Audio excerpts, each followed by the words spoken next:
न कानून समझ में आता है, न कानूनी तर्क समझ में आता है, ना आज के सुप्रीम कोर्ट के ऑर्डर का कुछ ज्ञान है इन मूढ़ भाजपाइयों को, जिसने असल में राहुल जी को बहुत बड़ी राहत दी है। असल में ये राहुल जी से खौफ खाते हैं, ये उनकी निर्भीकता से, उनकी अडिगता से डरते हैं, और ये रह रहकर उनकी छवि धूमिल करना चाहते हैं, तो ये झूठ का सहारा लेते हैं। लेकिन आज इन्होंने सारी हदें तब पार कर दी जब ये सम्मानित सुप्रीम कोर्ट का नाम लेकर दुष्प्रचार करने लगे और सुप्रीम कोर्ट तक की छवि धूमिल करने पर तुल गए।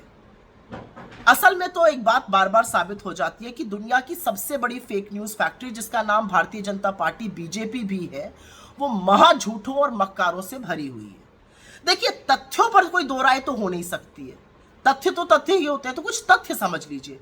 पहला तथ्य यह है कि बीजेपी और आरएसएस अपने प्रॉक्सीज, अपने याचिकाकर्ताओं के द्वारा, अपने पेटिशनर्स के द्वारा देश के कोने कोने में ढूंढ ढूंढ कर राहुल जी के खिलाफ मुकदमे करवाती है, क्योंकि इनको डर लगता है राहुल गांधी जी से, इनकी अडिगता से, उनकी निर्भीकता से, उनके सवाल पूछने से ये डरते हैं, तो ये मुकदमे कराते फिरते हैं, फर्जी मुकदमे कराते फिरते हैं।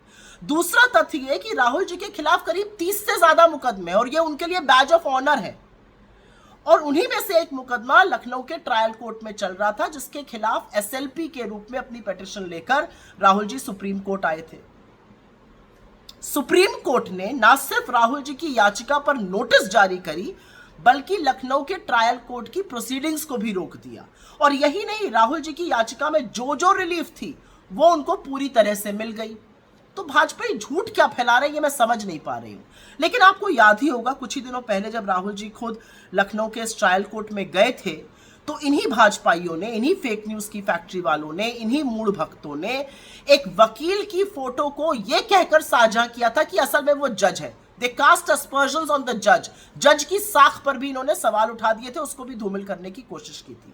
लेकिन दुख इस बात का होता है कि चवन्नी के ट्रोल ये सब करते रहे तो कोई फर्क नहीं पड़ता, लेकिन बीजेपी के राष्ट्रीय ओहदेदार, बीजेपी के कैबिनेट मंत्री जब ट्रोल बनने पर उतर जाते हैं तो थोड़ा सा प्रश्न उठता है, थोड़ा सा दुख होता है। लेकिन फिर मन में यह भी आता है कि इन बेचारों की उपयोगिता ही क्या है, यही सब करने के लिए तो ये रखे गए सरकार में। लेकिन बार बार रह रहकर ये महामूर्खों की जो मंडली है वो ये प्रूव करती रहती है कि ये कितने बड़े ढोर हैं। जब इनको सुप्रीम कोर्ट का जजमेंट समझ में नहीं आ रहा है, जिसमें राहुल जी को बड़ी राहत मिली है, तो इनसे क्या तथ्य, किस चीज पर बात की जाए। कितने अकल से पैदल ये लोग हैं, ये खुद ही प्रूव करते रहते हैं।